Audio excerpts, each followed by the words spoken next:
Hello, we are live.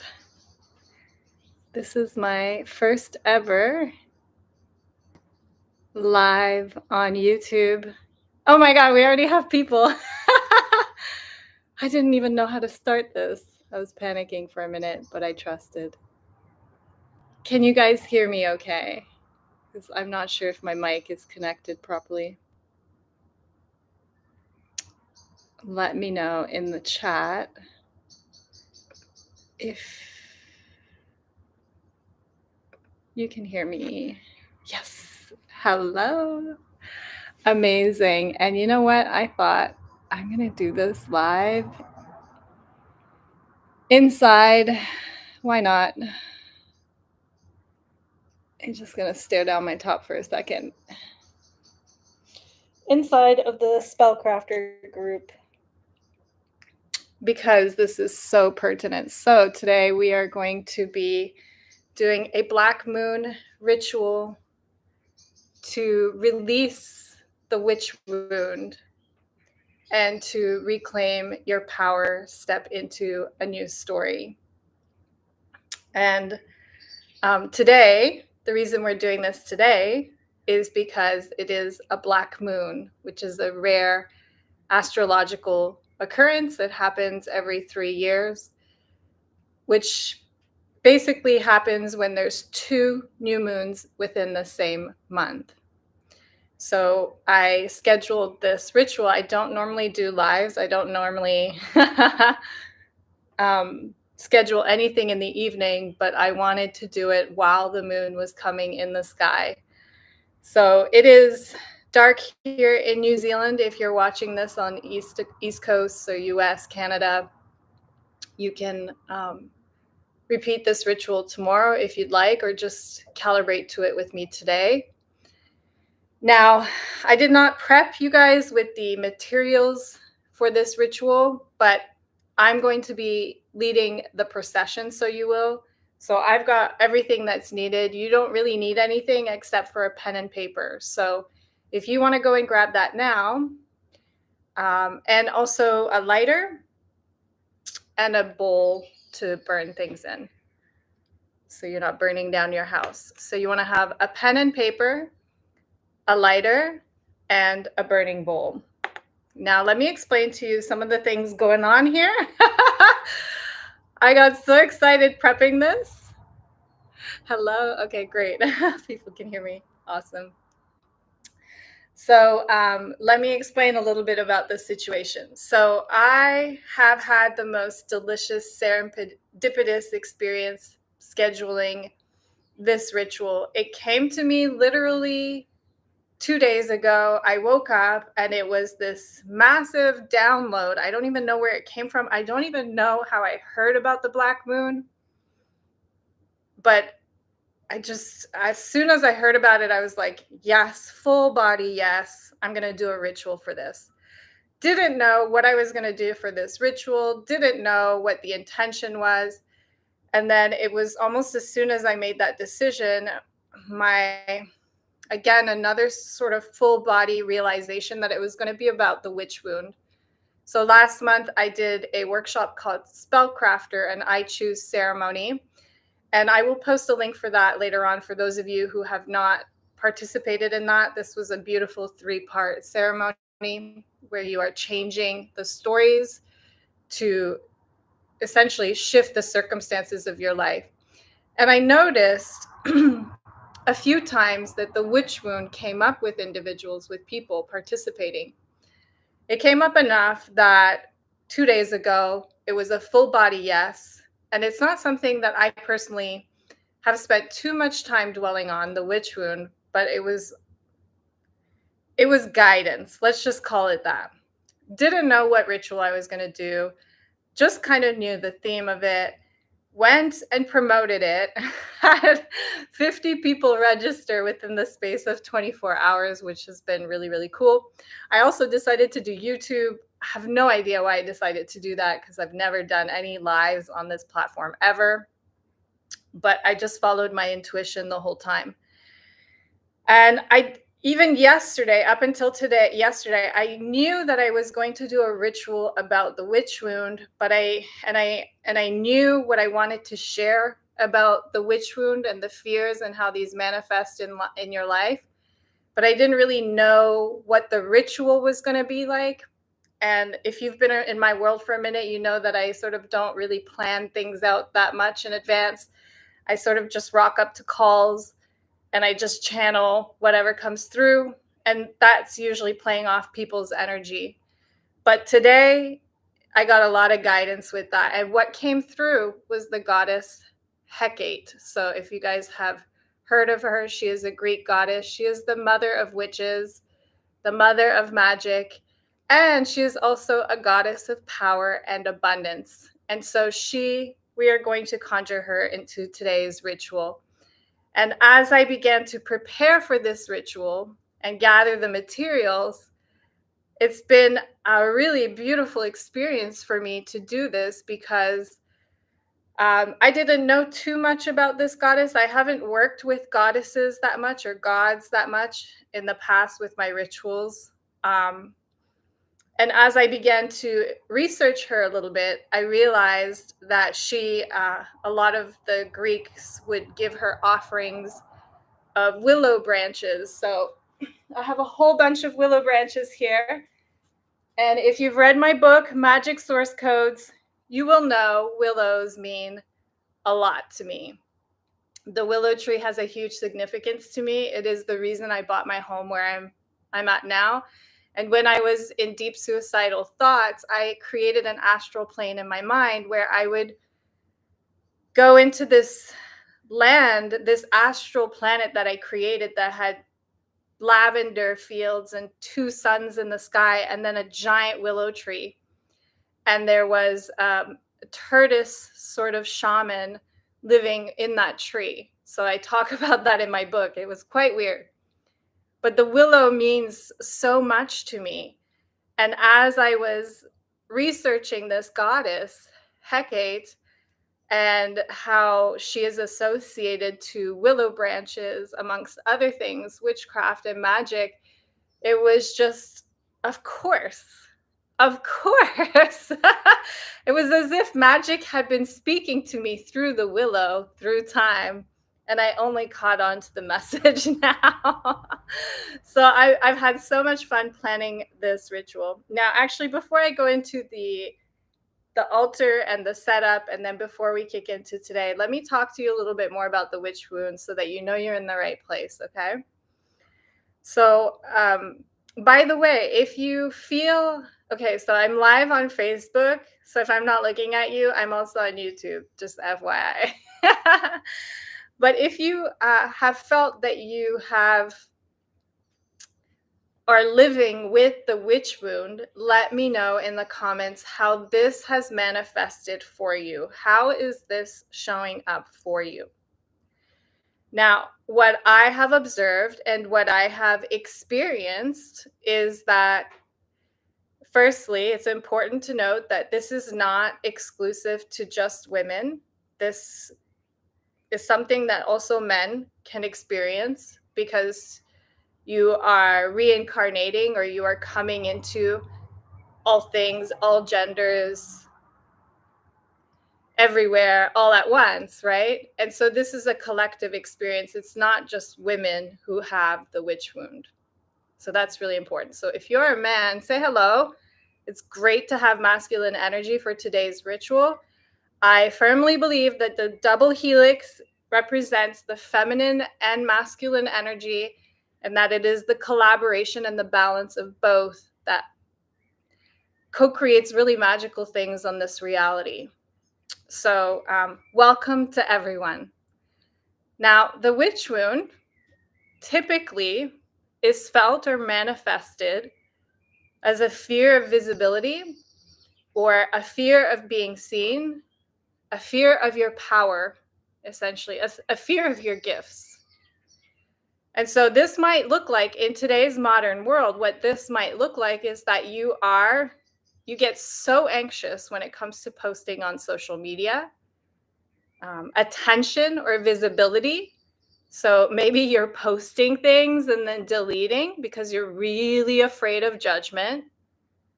Um, it could also look like you're belittling or shaming your gifts. So you're quite intuitive. You're you got some psychic have these gifts, but you're you're not incorporating them in your business or your career. You're not really allowing yourself to play there. You're sort of belittling it, or you're even shaming yourself for these things. So, where does this come from, this witch wound? Well, most of you guys have heard about how witchcraft was not really a popular thing through the centuries. What a lot of people don't realize is that actually, for thousands of years, witches were actually really respected members of a society. So in ancient Babylon, in China, in ancient Sumeria, witches were sought after for their wisdom. And actually, the Christian authorities refused to go after witches until the 1500s, 1400s, 1500s. And in 1200, the Pope even said it is banned to go to persecute a witch, because to persecute a witch is to admit in her magic. And they didn't even believe it. So why would you go after it? So actually, witches were very much an integrated part of society. They were very welcome. They were very respected for thousands and thousands and thousands of years. And then what happened was in uh, anyways, England broke off from the church, and then there was a Catholic Protestant war that broke out. And in a bid for confessionals, they sought a scapegoat, kind of like how politicians do it nowadays, right? When they're trying to fleece something over you, like distract you, they're going to find a scapegoat to point fingers at to get the votes. This is what was happening. There was a religious war going on between Protestants and Catholics, and they used the witch as the scapegoat, and they associated the witch with the devil. And most of us know what then ensued was the witch trials, and which started in Salem and then went on for, a while until the 1600s. And there was about 120,000 people that were killed, burned at the stake, mostly women, but some men as well, stoned, but it was mostly burned at the stake. So it was mostly done through fire. Now, if you think about it, that is what, 400 or 500 years ago. So it's not that far back, actually.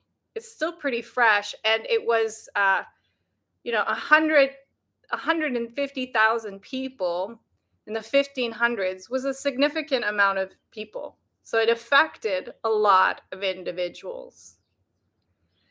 And so when we talk about the witch wound, what we're talking about is this sort of generational, or this ancestral, I should say, ancestral trauma that comes from this time when the witch was deeply persecuted and the flame was against her. And the while the witch hunts ended around the late 1600s, it was very taboo to be a mystical being. Probably, I would say, until maybe even the 1960s. Very recent. Even then, it's very conservative. I would say right now we're in a great time, actually, because look at you guys joining me on YouTube live. I came out as a witch, what was it, 4 years ago? And I was sure that that was going to kill my business. I was sure that that was going to affect my sales. And actually, it did the opposite. I ended up doing, in 2022, when I came out as a witch, I ended up doing just shy of $1 million in a year. And it was just me. I had one part-time VA. I had no ads running at the time. I was not doing any single sales calls. It was wild. I actually created a coven. That's what I did. I launched a high ticket coven for entrepreneurs, for visionaries and creatives, and I did shy of $1 million in a year. So I think right now we are in the best time to be a mystic, a healer, a seer, a guide, a witch, a shaman, a wizard, whatever you want to call it, a gifted individual, a clairsentient, intuitive. It is a great moment in time because actually people have really opened their hearts to these conversations. People are really willing to step into this. When I came out as a witch, I did so because I encountered such deep depression that I realized I was carrying so much shame, and I needed to release this shame and tell people like, "Hey, I'm teaching you mindset, but I want you to know like I feel out of integrity because I'm also doing rituals, and I don't feel like I'm sharing my whole practice with you." And the depression was a result of me feeling out of alignment, out of integrity. Like I was teaching these entrepreneurs, but I wasn't teaching them the whole picture of what I was actually doing because I was scared. And then I started to get depressed, and because of what I had experienced before in my last company where I almost took my own life, I was not willing to let that depression simmer. I knew what would happen if I did that. And so I was like, fuck it. I just need to foster some courage and just come out and come clean with it. And what happened was I ended up getting hundreds, I'm not even kidding you, hundreds of messages from some of these are like 8-figure earners, CEOs, founders, entrepreneurs, agency owners, coaches, people telling me, Kat, thank you so much for coming out because I too practice rituals at home, or I too have this love or this I'm drawn towards magic and alchemy, but I've been too scared. I'm in the closet. So we are in a great time and age. People are very open-hearted and very accepting of it in general. There's obviously just yesterday I got a message from an email. When I sent an email promoting this ritual, someone responded to me by email and said I needed to find Jesus. And it's this is a bit of a side note, but I do wonder, like, in ever since I've come out as a witch, I've never had a single Muslim or Hindu or Buddhist question me or say this is bad. It's always the Catholics or the Christians, which is they're supposed to be the most non-judgmental and loving, which I find really interesting. But I have a lot of love for all religions, and I am not going to go into a space of judgment. So my response was simply, I didn't even give that much energy. But yeah, there's still people that are like, oh, this is really weird. I'm not comfortable with this. But in general, you can find your tribe out there and you're not going to get burned at the stake for it. Yeah. So we're living in great times. However, a lot of you guys are scared to incorporate your magic or to speak about it in your business careers because the same reasons I did. You fear the judgment. And so those are some of the manifestations of this witch wound, is that this fear, like you have a really big fear of judgment. I'm afraid of being judged by others because 500 years ago, to be judged by someone else meant a potential death by fire. You see, to claim your power, if you're magical, if you're witchy, if you're a shaman, if you're a healer, if you're a seer, an intuitive, that is a gift, my friend. And you absolutely are here to step into that power and use this gift. That is your gift to the world. That is how you're going to call abundance to you. That is how, through your power. How else? Through your power, right? That is your gift to this world. But if you believe that your gift can get you in trouble, that it's dangerous to yourself or to other people, maybe you grew up religious, right?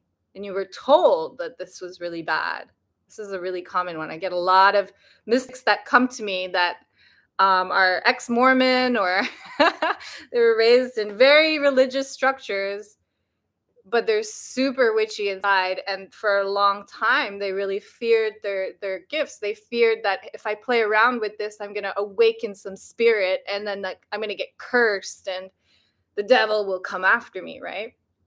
Or I'm going to be harmed, or my family is going to be harmed, which is a residual memory of a traumatic experience that was felt. So those are some of the manifestations in a modern world of the witch wound. Now, obviously, not everyone who is scared to post on social media has a witch wound. Not everyone who is afraid of judgment has a witch wound. These are very common fears. But if you hear the word witch wound and you're resonating with it, likely that is something that is true to you. If you're here, if you have given me your time to click the button and go live on YouTube with me, and you're watching this right now, it's because there's something about this conversations that is calling you, that's going, there's something here for me, right? So we listen to that, because you are mystical and you are magic, and that starts now, not questioning cerebrally everything, right? Going, actually, I'm feeling a pull to this, so I think there was an experience that's relevant here. There's something holding me back. That is what a witch wound does. It holds you back. It diminishes your light. It diminishes your power. Okay, so today we're going to do a ritual, and we're going to conjure the goddess Hecate, which is the mother of witchcraft. Oh, she's awesome, like just amazing. So let me talk to you about this little altar here. Who knows of this woman, by the way, this goddess, right? Let me see your comments. I also heard the frenzy of also killing witch familiars. Oh yeah, so the cats. The Black Plague, that's what I was going to say. They killed the cats, and that contributed to the plague getting out of hand. How funny is that? Yeah, exactly. How funny is that? That's called karma. So, okay, let me talk to you guys about what my setup here is. Okay, so I'm just going to show you this. This is my grimoire, and I write all my rituals in here. And some of you guys have seen this before. I even take photos of that's a sigil I did. And then I write all my rituals in here. It is about a quarter done. So I actually started writing this ritual today. I was in such flow with it. We're not going to be using this today, though, but I just wanted to show this to you. Now, the goddess Hecate, typically the offerings that were made for her were willow branches, honey, and eggs. So check out this tiny little egg one of my chickens laid. I don't know what to compare it to for, like, look at that. Usually we get big eggs from the chicken, and then they had this tiny little one. It was just so funny. She's also represented by black dogs and serpents and what do you call these? Not a sword, but not a knife. It's an S word. I forget. So if you spot a black dog after this, or serpent, also twin flames, so keys. She's also the keeper of keys. So there's stories of her. She's a liminal being, much like the black moon. The black moon is a liminal phase, and actually she represents the new moon and the black moon. Although in ancient Greece they didn't have a term for the black moon. They didn't understand it astrologically. But the black moon is the liminal phase, abducted Persephone, I'm saying that wrong, and brought her into the underworld. Demeter turned to Hecate to help guide her into the underworld and bring her daughter back. So Hecate can open doors between realms. She can close old spaces and open new paths. And also the twin torches, often represented with two torches. I have three here. I don't know why, but And we've got some more here. And then I've got my blue lotus. And as I was preparing for this ritual, actually, these were my very first keys for my first fancy car ever that I bought in 2016. And I was pulling out candles. It was so funny because the ritual I came up with was like a black candle for protection and a white candle for her torch. And as I was writing this ritual down, I was like, shit, I don't have a black candle or a white candle. I'm gonna have to go to the stores. I couldn't be asked. It was already 4 p.m. It was quite late. And I went into my drawer and I had a black candle and a white candle. I was really shocked by that. Although, are we shocked? Not really. And then in that same drawer, these keys. And I was like, oh, how fitting. So I'm going to put this on the altar too, because these meant a lot to me. I was so proud of that car. I manifested that business. I manifested that car. That was my magic coming through, even though I was not cognizant that I was a witch, so to speak, back then. I was doing sex magic. I was masturbating to my goals. I was doing vision boards. Like I was doing super witchy things, but I was calling it mindset, you see? And it worked really well. And I got to buy a really nice car and really fancy things. That's not what life is about, obviously, but it's really fun when we do get to see our magic come into play.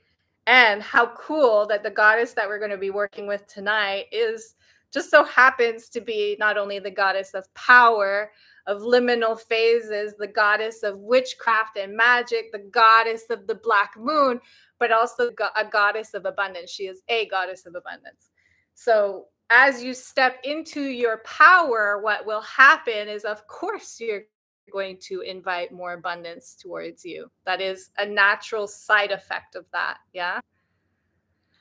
Okay. So the way that I typically do rules, if this is your first time joining me, welcome, by the way, is that I will take you through it. And then I just channel what's coming through. So we're going to invite Hecate into the room. I've got the altar. I've got the setup. I'm holding the space for you. So feel free. You don't need to worry about having all these items yourself. Although, if you do want to get a pen and paper, you will need that, and a little burning bowl and a match, okay? But I will hold the space with the candles, the black and white candle, and I will invite her in, and I will just share with you whatever comes to mind around this conversation of owning your power and releasing these fears. This is what this is about, okay? Now, if you want to go deeper into the process of releasing fears and old stories, I definitely invite you to check out Spellcrafter. I'm live in that group right now, actually, so you're good right there. If you're watching this on YouTube and you haven't been in Spellcrafter, it's a 3-day I choose ceremony, and I go a lot deeper into this process, okay? All right, so with that being said, we are going to kick off this ritual now. And the first thing that I want to start with is we're going to write with our pen and paper. So first I'm going to invite Hecate into the room. Let's do that, actually. So if you would just join me in gaining a moment of presence in your body, in this time and space dimension,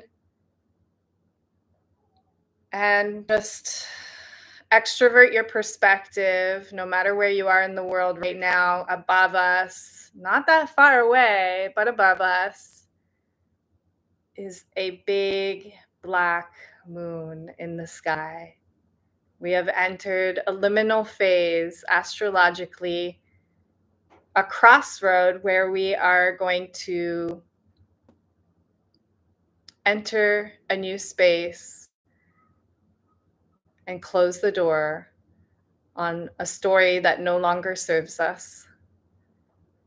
And so we invite Hecate, the keeper of keys, the guardian of witches, of seers, healers of magic,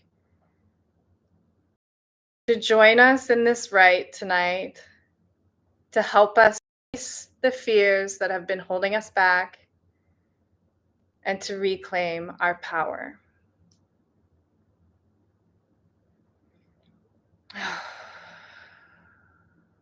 And just take some deep breaths and see if you can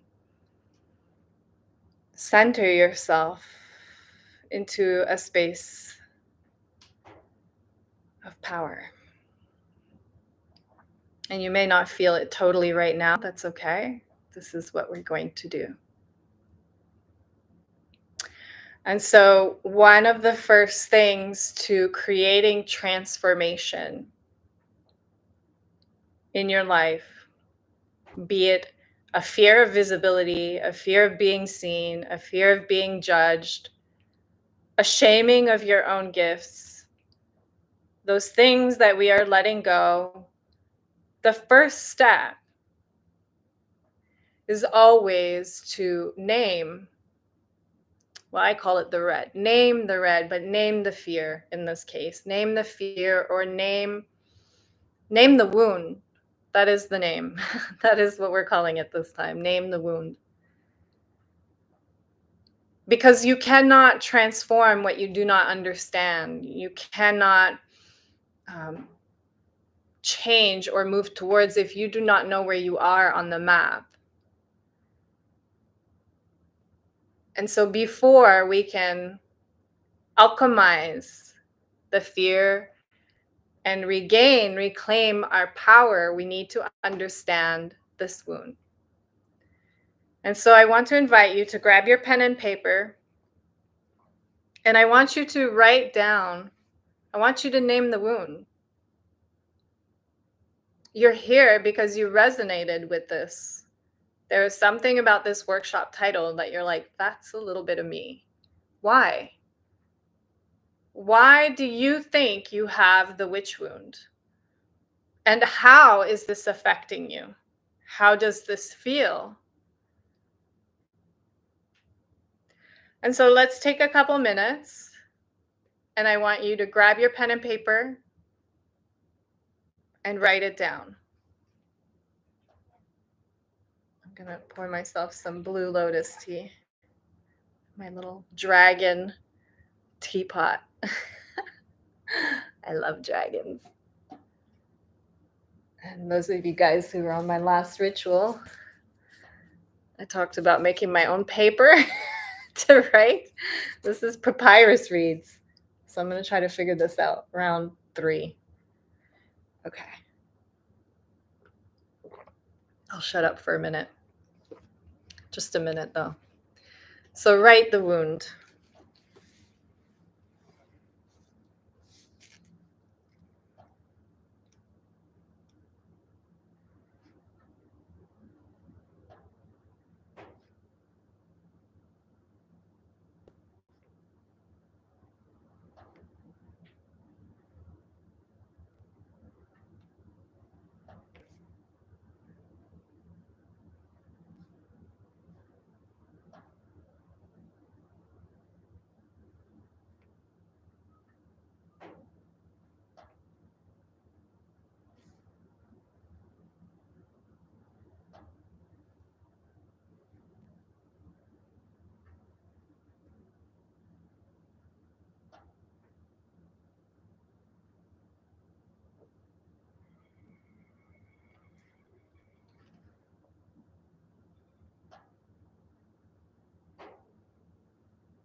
So it's funny because I had such a successful year in 2022 with the coven. I was just loving it. I was just loving doing rituals, and I was making ritual boxes, really deep flow. Like, this is flow for me. I'm doing this for free, and I'll do this 100 times again for free because I freaking love doing stuff like this, and I'm so grateful you guys are here with me. This is pure flow for me. Um, and then I shut it all down in 2023, I think it was. Yeah, 23. It was literally like a year. I shut it all down. It was late 2023, was it? Yeah, anyways, I shut everything down, and I kind of shunned my magic for a minute there. I mean, I was still talking red light, green light protocols, the emotional alchemy. I was still using words like that, but I went very conservative with my brand suddenly. I went super witchy. And those of you who have been following me, Sue, I can see you. Susie, I see you too. I know you guys have been along for the ride for a while. Um, you might have even heard me say things like, "Oh, when I went through my witch phase, my I was like calling it like a witch phase. I was shunning it. I was like, "Oh, that was this weird thing." Almost like, when you're a teenager and you go through your goth phase. And you're like, "Oh yeah, I was like my Blink 182 phase or whatever." Like I was belittling it. Um And I went really sort of conservative. Not I mean, I'm never really that conservative, am I? But I reeled back the woo. And I kind of hit like a creative stall with my business in 2020. Was it 2024 or 2023? Yeah. And then last year there was like 6 months where I didn't even do anything. I shut everything down. So was that on the back of the coven? Yeah. My God, time is flying by. I'm losing track of time.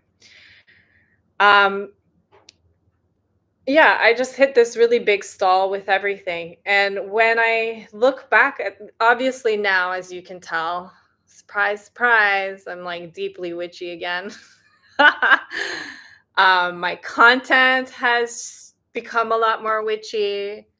Um, I'm, I launched Protocol 8, which is a total coven again, but now with strategy, business strategy included in it, which I love. I love that I get to marry those two, like this masculine and feminine energy and the balance point between them.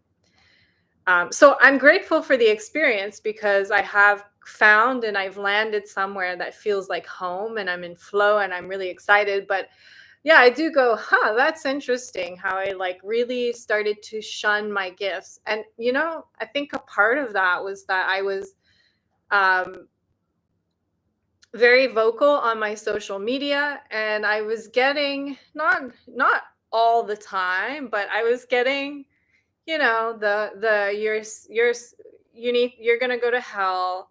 The devil is coming after you. You need to find Jesus. Um, and I instead of non-reacting to it like I did with the email the other day. So I got an email like that the other day after I promoted this workshop.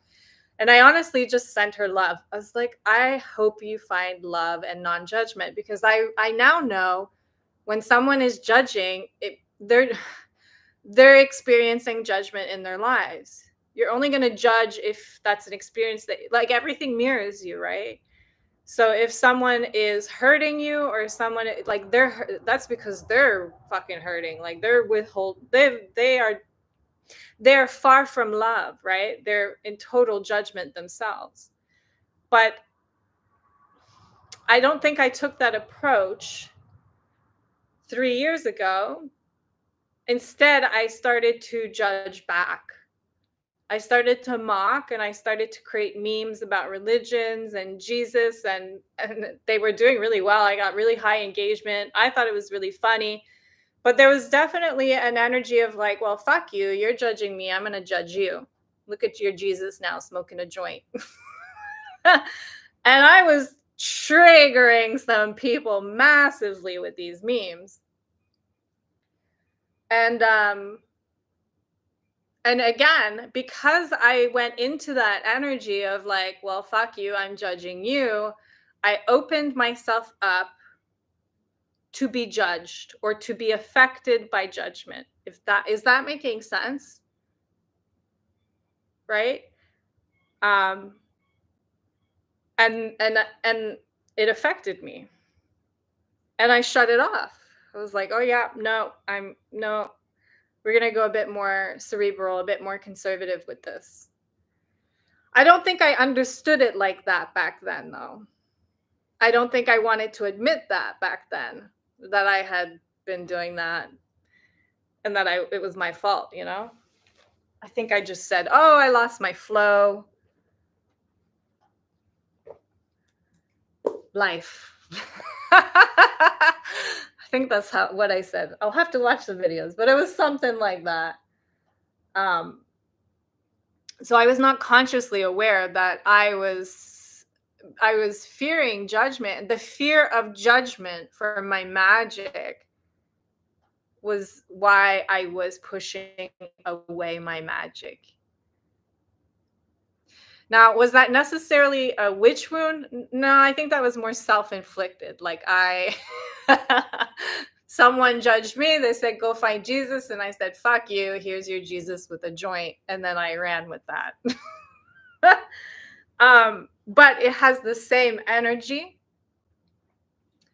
And I do think there was maybe the witch wound when I was at first afraid to come out with my magic, and I was deeply scared I was going to get judged and shunned and canceled and all these things, and my money was going to go down the drain.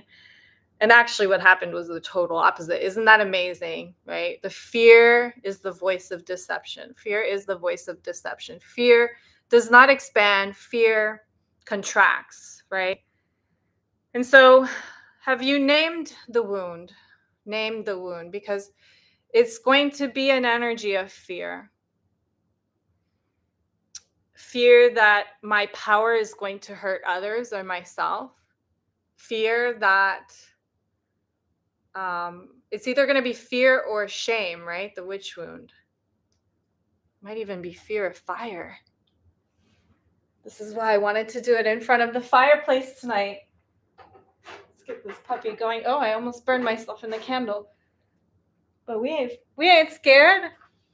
We're witches. We love playing with fire. But maybe you have not been feeling safe to play with fire for good reason. So we name the wound. So hopefully you've done that, because I just started chatting a lot and distracted you. And then we're going to, so that's what I wrote down, what I just shared with you guys.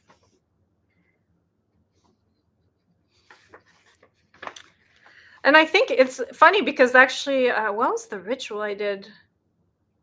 Oh my God, I have a really shocking memory. I don't even know my kids' birthdays. I know, really bad. But it's also a really good gift because I don't remember traumas very well.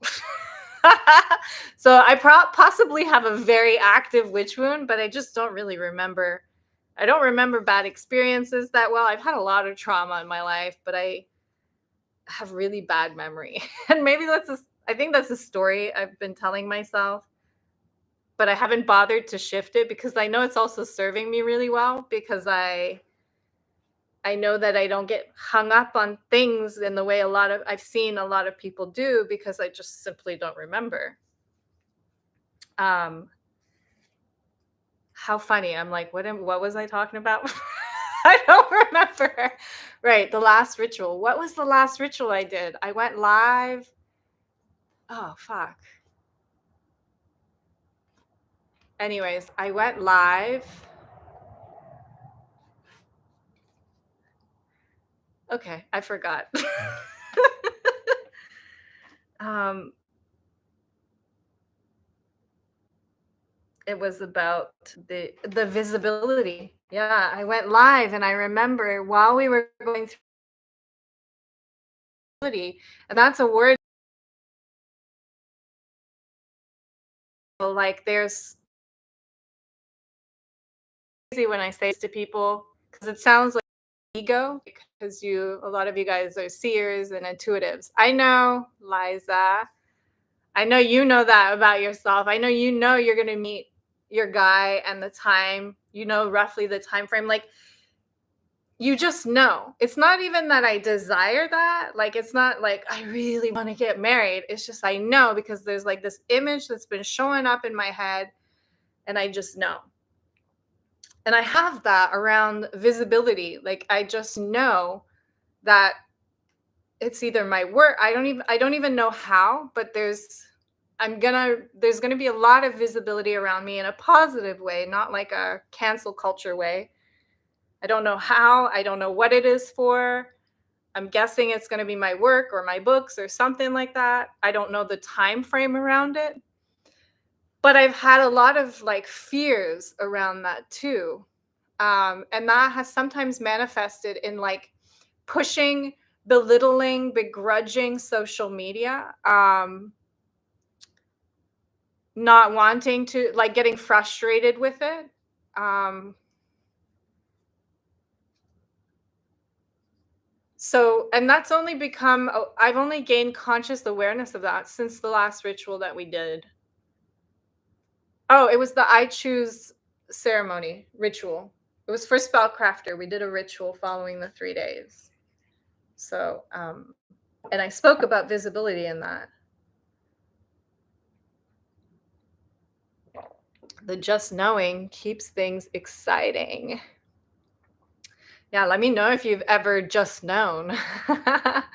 And for what? Like, this is a safe space. You're in the safest space. We got Hecate in the room.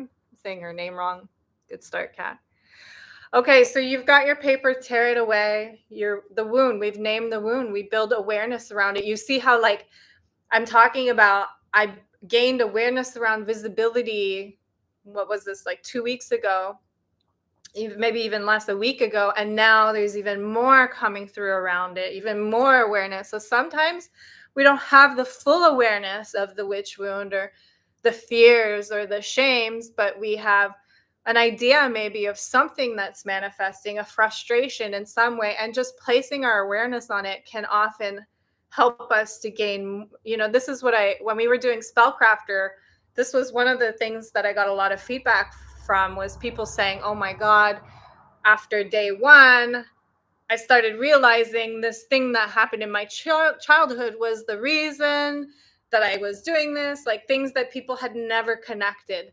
And obviously, that's such a powerful crossroad to reach, because the moment you can identify the sort, though that is not needed to create the transformation or choose a new story, oftentimes it's very empowering to know, oh, it's because my aunt said this to me, or this person took this away from me, or laughed in my face when I went up to sing on stage, and it can be very empowering to locate the trigger moment that caused everything, because the awareness piece is very empowering. Awareness is the first step. And so we name that wound. Yeah. And you spend as much time as you need on this. Okay. But for now, let's move on with this ritual. And let's hold this paper to our chest and actually just feel it. Like, be with the red, the emotional red. The red is what I call, reds are emotional states that don't feel good. So in this case, we're talking about fear or shame, and maybe even judgment, right? If you are afraid of judgment, we must recognize that that in itself is a form of judgment. You're assuming people are going to judge you. That's a form of judgment, my friend. Probably what we're dealing here with the most, though, is fear. Yeah. Fear and shame. So, where is that sitting in your body? When you feel that, fear of selling, fear of putting offers out, fear of inviting more people into your business or life, fear of asking for the promotion, fear of setting boundaries in your relationships, fear of being judged, fear of being shut down, fear of being rejected. How is that showing up, and where do you feel that in your body? Just gain a gentle moment of presence with it. And with this black moon in the sky and the keeper of the keys in the room with us, this powerful energy of Hecate, we acknowledge that this fear is not ours. This fear belongs to ashes, back to the flame. And so we will light the black candle on our left side. I will do this for us. The black candle for protection.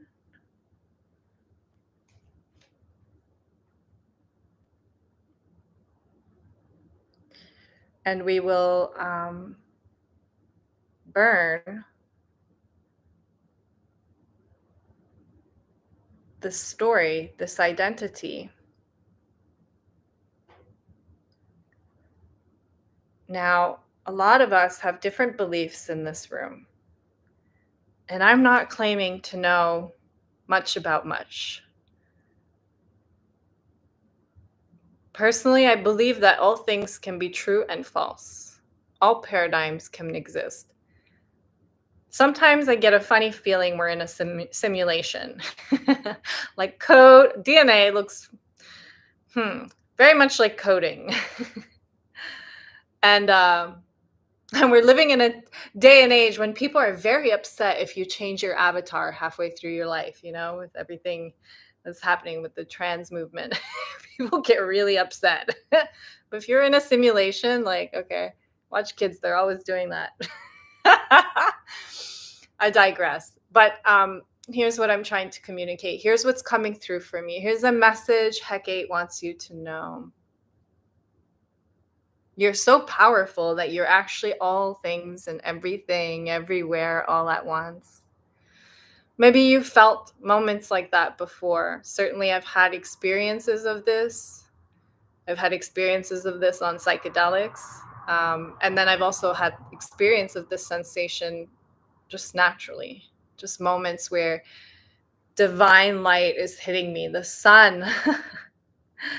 I'm like, oh my God. The trees, the grass. And so there was an experience where you were harmed, may possibly burned at the stake.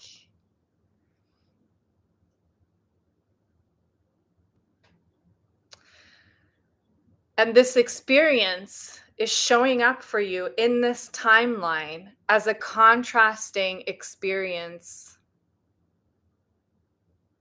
But the truth is that you have been the witch and you have been the persecutor.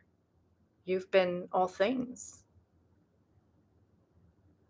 And so the real question is, why is this story, is this memory, the one that is bubbling to the surface in this time and space dimension? Why is this a focus point for us now? I had a beautiful conversation with a member of Protocol 8 yesterday. Very witchy woman. Amazing, amazing. And she's moved to a new country.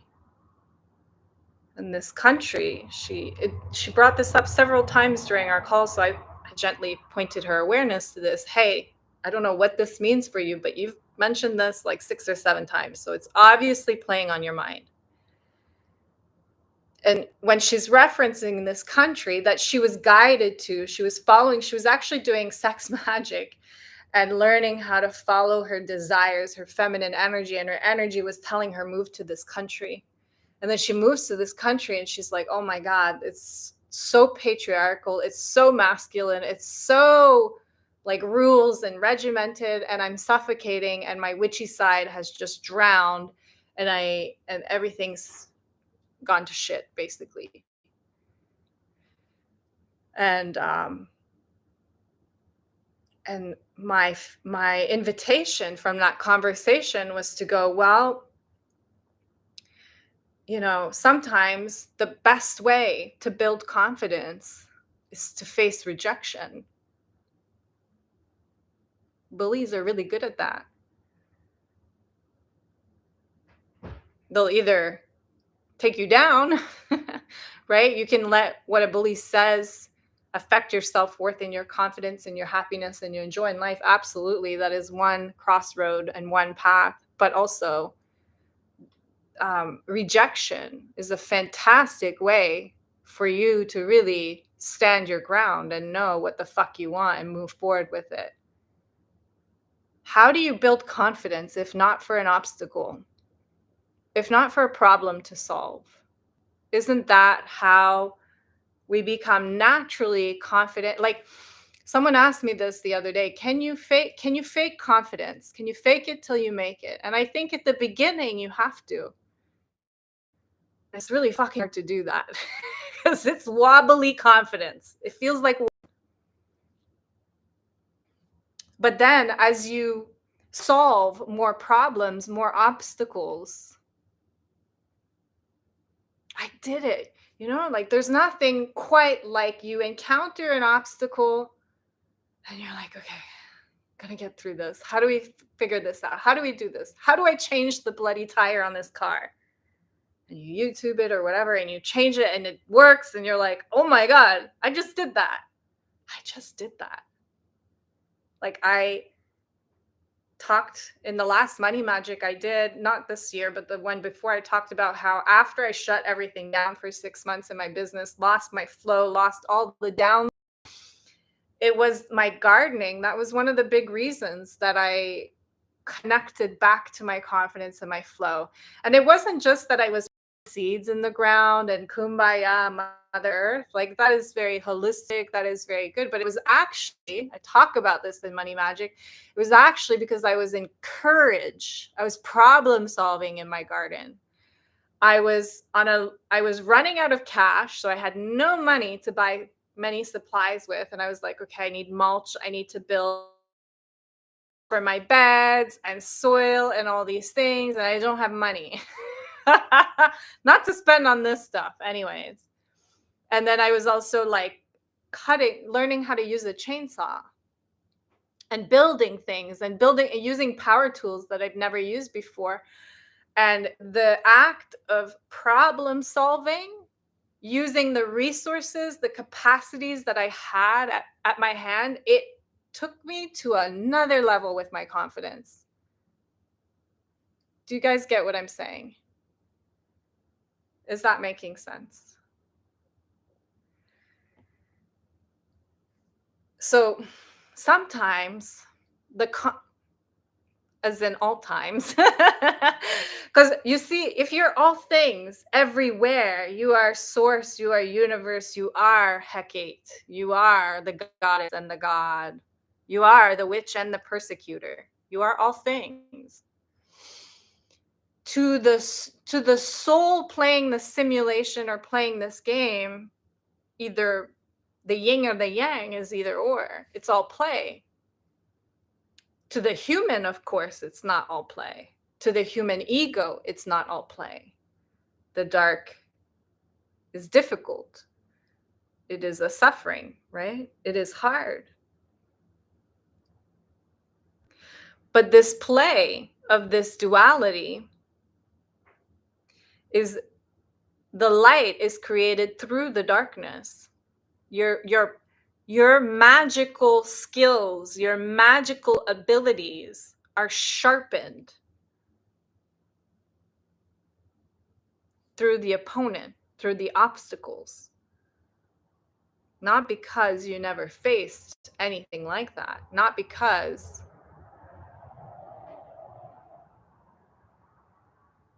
I just got a really weird message. More than one ingestion is using the primary URL.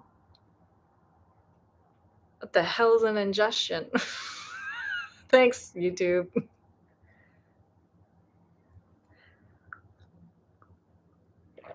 So, why is the witch wound showing up for you? Could it be if you're facing depression, if depression is showing up for you, it's because you're building energy for gratitude on a high level and affinity for life. That's what you're creating. If insecurity is showing up for you, it's because you're building the energy to create a lot of confidence for yourself. If fear is showing up for you, it is because you are creating the energy of courage. If shame is showing up for you, it's because you're creating the energy of self-acceptance. Yeah? Polarity, duality. Emotions have an equal and polar opposite. And so if the witch wound is, because what is time?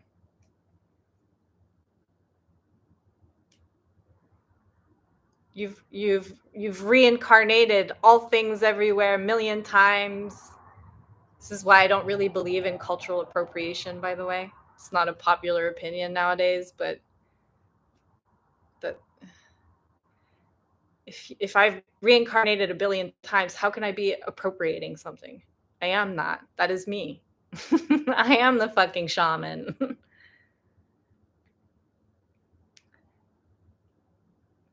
The reason the witch wound, the fear is showing up is because you're inviting yourself into the next level of courage.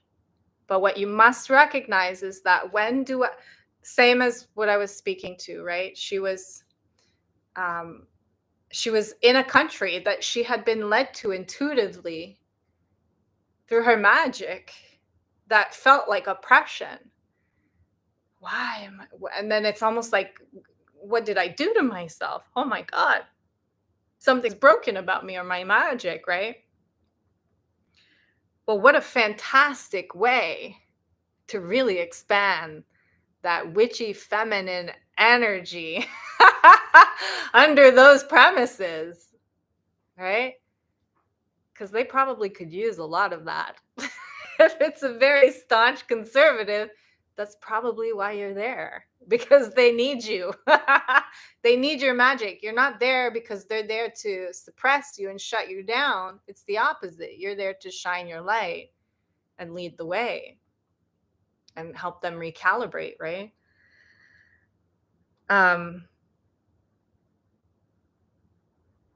But when an obstacle shows up or a moment of duality shows up, it's obviously we feel it as the emotional trigger, right? We feel it as the pain, the suffering, the hardship. And it's very important in those moments to recognize and build awareness of, like, yes, this is valid. This is a real emotion. This is a real wound. This is a real fear. And I hear you and I feel you, and I'm not belittling you. But it's also important to not give your power away, which is what most people tend to do in those moments. They say, oh, well, it's the country I live in, or it's these people that did this thing to me. They persecuted me. They burned me. It's their fault. You've given your power away the moment you say that. Hecate doesn't agree. You can't give your power. I mean, you can give your power, but you're the only one who can give your power away. You're so sovereign to that. So let's burn this shit, yeah? What do we say to that? Let's burn this. Let's burn this. What do we want to say?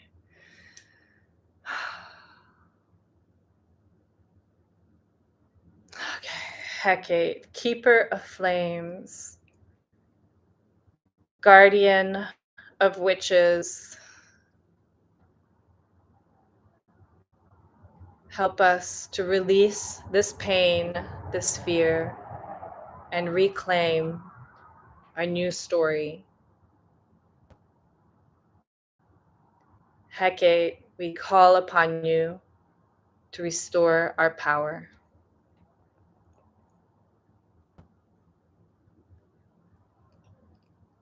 Help us to reclaim our magic, to let go of the uncertainty,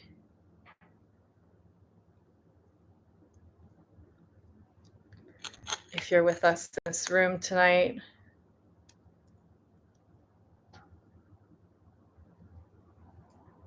Open the door to a new beginning. Oh, this is burning like weird. I think I need to do it like as you burn it, like watch the flame. Make peace with this flame. You're safe. You're safe. It's not going to harm you. You're so powerful. It doesn't want to burn.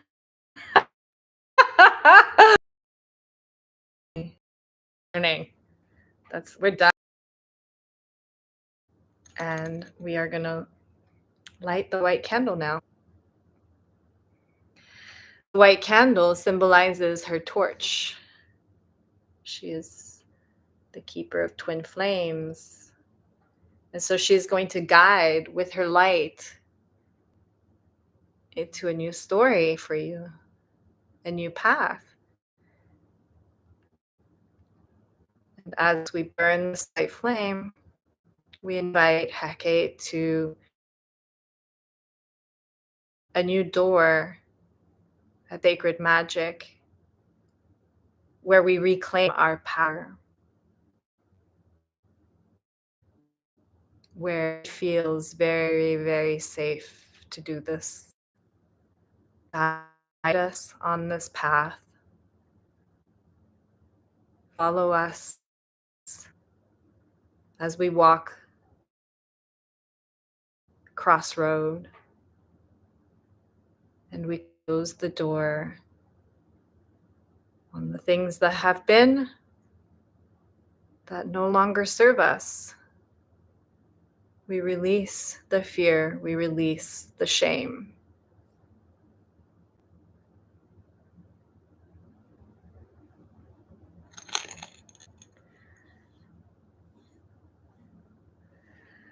And so just be present with me. What would it look like for you to,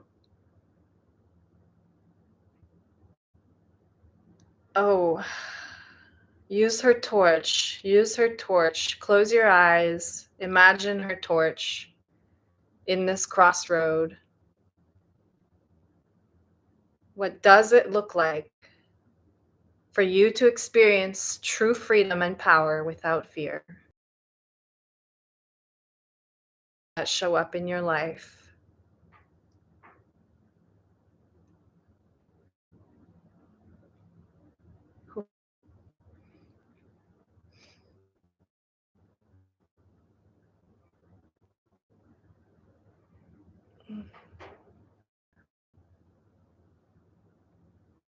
A collective wound. This was not just you, this is collective. And the more of us that are willing to step into our magic, step into our power, become visible with it, speak our truth, help others with our gifts, the more others will feel self-acceptance and the ability and this courage and strength to also release their fears and heal the wounds that have held them back.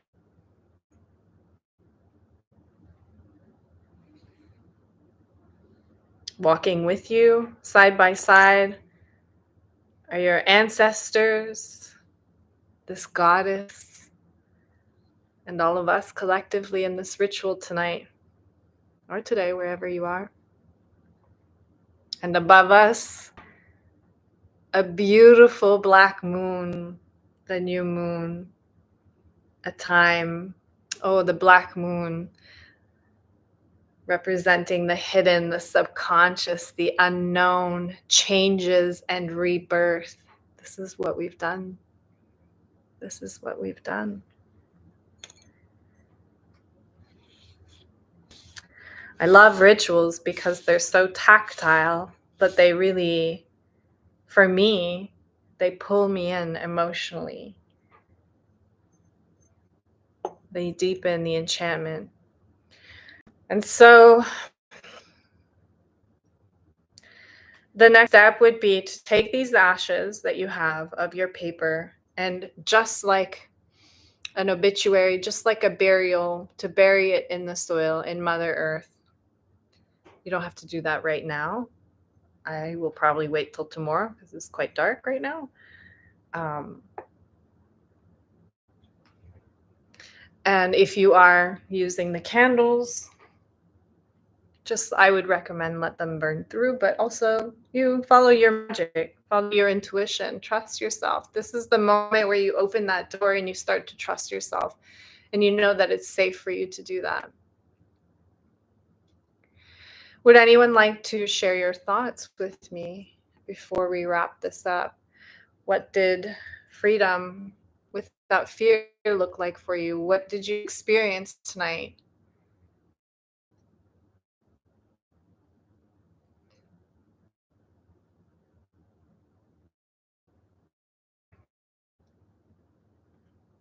I'm sorry if you're watching from the Facebook group. I've basically not been looking at you at all. I've been looking down my top the whole time. I love this. I feel like a pioneer. Let me just say that. I love you guys that I get to whip out costumes like this, and can't really see comments, so I don't know if it's stalled or if everyone is just so at peace they have nothing to say. Either way, I'm okay with that. So let us thank